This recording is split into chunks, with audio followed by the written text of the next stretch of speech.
And we would like to thank everyone for opening their TV to this particular edition of HotSports. Welcome. This is the longest running independent sports show on Nigerian television. My name is Babajide Guerrero. It gladdens my heart because the month of January is finally over. Guys, I was thinking there like 5 months in that January alone. Yeah, it was that long. But hey, this is February. What a way to start the new month. The whole festivities is done. People have returned and resumed back to work, and so are we at this time resuming back to our shift. So we'll go for a quick break. When we return, the gentlemen are in the studios to battle and as well to discuss and chew on many things. It's game on in the Total Futsal Africa Cup of Nations Morocco 2020. Catch all 16 matches live on the NTA Sports 24, Channel 270 on Star Times and Channel 731 on Free TV, January 28 to February 7, 2020. Who wins it amongst 8 nations? Equatorial Guinea, South Africa, Morocco, Libya, Egypt, Guinea, Angola or Mozambique. For your advert bookings, please call Rookie on 0816-0551-920. The Total Futsal Africa Cup of Nations, Morocco 2020. NTA and HotSports Media. Great partnership in sports.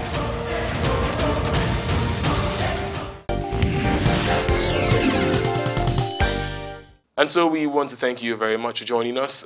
Remember, you can follow the conversation on all social media platforms across board at HotSports NG. Get very, very engaging with us by commenting on our social media posts and, of course, on the YouTube postings at HotSports NG. Well, Dario Oguns make a return on this beautiful day. Dario, how are you? Happy New Month to you. Good to see you again. Yeah, it is. It is a good feeling. And it's 13 days to the Lovers' Day. Yeah, we'll get to talk about that. You see, you can see what Daddy is excited about. It's the first day of the month, but Daddy is already letting you. And then there's a countdown already. It's not what you can see the way he's smiling from angle to angle, but it's okay. I'm sure the smile is all yours as well as we're getting ready for what is going to be a juicy time on HotSpot. And of course, if we got a new face in the studio. Again, what we said earlier is that if you're good, if you're out there, if you got quality, we're going to bring you on. And of course, you got to be in the studio with me and the guys. I will step forward at this time. Olumide Awoniyi. Olumide, how are you? Very, very, very fine. Nice. It's good to meet you, man. Well, hectic week it's been for a lot of people.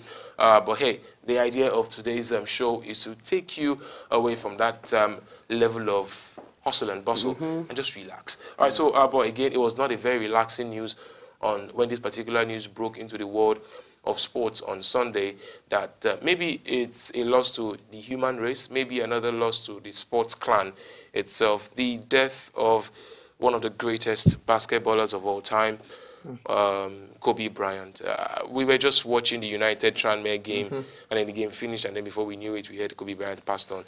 A basketball lover, what was the first thing that came to your mind? The first thing that came to my mind was the argument I was having with a friend of mine.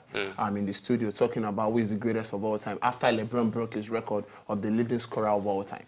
And I said to myself, this guy actually tweeted to congratulate LeBron. Then the next minute we are hearing he's gone. And it just shows how life can be. 1 minute you are all gone, blazing, happy. The next minute is normal. And so touching, even everyone, sporting-wise, non-sporting related, around the world, have all come to commensurate with the Kobe family, and particularly Vanessa.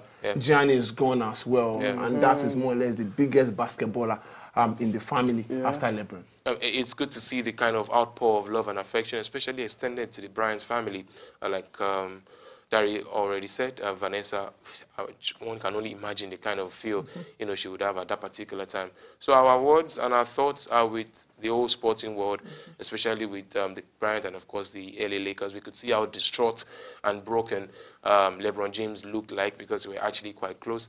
The biggest basketballer in that family as well, apart from Kobe, Gianna, also has passed. And, of course, RIP to the Bryant family, RIP to the other family on that particular flight. We hear that there was a particular basketball team who was actually traveling with them at the time, with the old children, with the whole family, with the father, even the pilot as well. So yeah, it's a sad day. There were 9 in total. Yeah, it's disturbing. But hey, moving on, we also saw part of the commiseration was the fact that we saw Nick Kyrgios at the Australian Open playing a game against Nadal. He lost eventually, but he was wearing the 8th jersey of Kobe Bryant, of course, the Black Mamba there.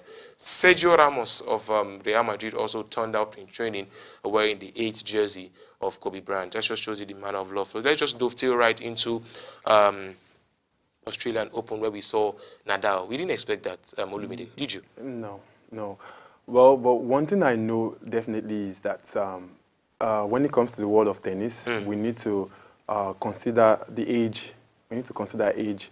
You see a lot of young guys coming up beating these well-known athletes in the world of tennis, and it's now something that is steady. You see it steady. The likes of Dominic Thiem, the likes of Zerich, and even when you go to the female part of it, you see young guys 16 beating someone of 30 something thereabouts. So that's one thing people fail to recognize, and it's happening, and we're saying it. So seeing Nadal go out, it wasn't a huge surprise. It wasn't a huge surprise for me. Okay, well, we also must say, I'll be coming to you shortly, we also must talk about Federer versus Djokovic. It was installment part 50, and as it stands, Djokovic is actually still head, eye, and shoulder. And Djokovic is even younger. To 23. Djokovic is younger. What now? Roger Federer is like 38, 38, You want to say that it's easy to go to the age angle, but again, you also have to give it to Djokovic for defeating Federer. Now he's almost going to be the favorite to bring the big on. I mean, between these two, we've had about 13 of the last 16 being won, had the Australian Open between these two. Djokovic have won 5 of their last meeting, and that speaks a whole lot. The way Djokovic has been able to catch up with Nadal and Roger in recent years have been fantastic. Last year, the spot was shared between the two of them at the Grand Slam. So 1-2, Nadal and Djokovic won the other 2. Interesting to see that someone like Djokovic will be in the final. And we don't know. He might just be winning this once again. The biggest concern for me will be Dominic Thiem. How often has it been very close? How often has it let it go? Will it be his time this time around? Only time will tell. Well, it looks like another Andy Murray story right there. Because before Andy Murray could win one Grand Slam, it was always the bridesmaid, but never the bride. He was always missing his wedding. I don't know why. Basically, you're supposed to laugh at that. You're supposed to be a joke. All right. So, if at all, we can confirm that if at all Novak Djokovic should win this particular Australian Open, he will go up to be #1. It will be world #1. And let's talk about some boxing now. Joshua versus Tyson Fury. We're hearing that's another Rumble in the Jungle. Do you remember the very first Rumble in the Jungle? But that happened before anybody in this studio was born.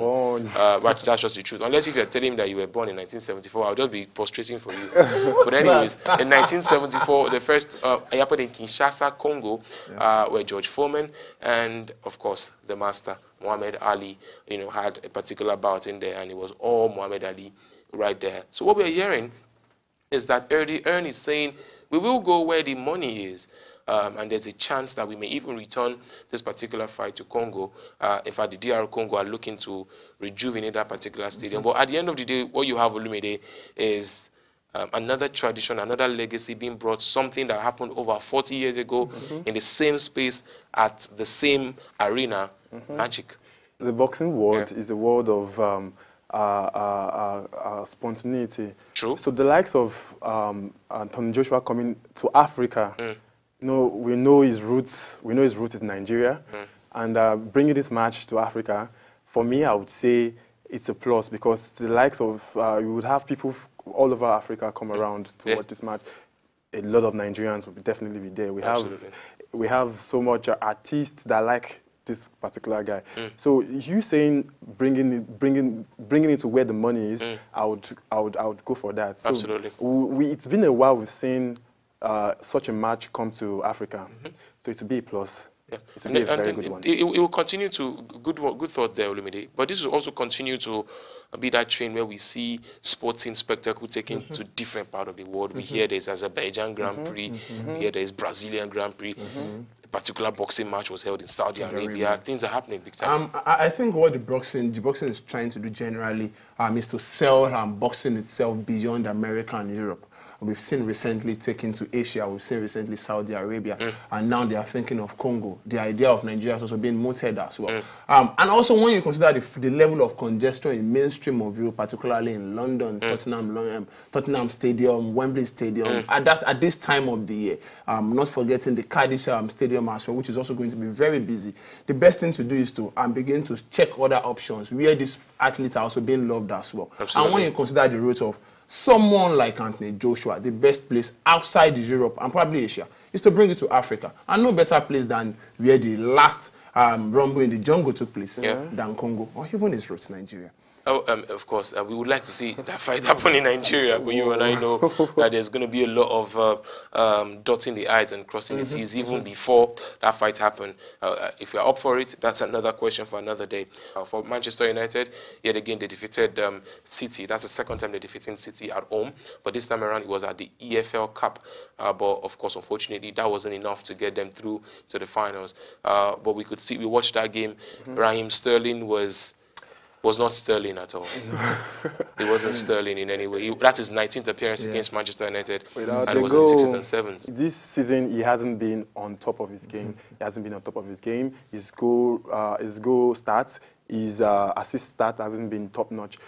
Well, let's see what happens maybe at the bottom part of the season. Yeah, but I mean, because his second half of the season for Sterling has been absolutely on Sterling. Like, he started like a house on fire. Remember, he scored a hat-trick in the very first game of the season.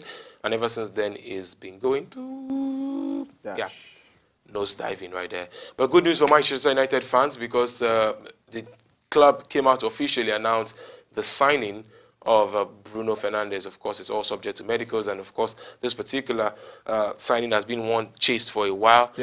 From a United angle, you want to look at, finally, they've got their man, because it's been a while we've been hearing the name Bruno Fernandez. Absolutely, particularly with the injury rocking the midfield. The likes of Scott McTominay, not forgetting Paul Pogba, Rashford out for almost 2 months.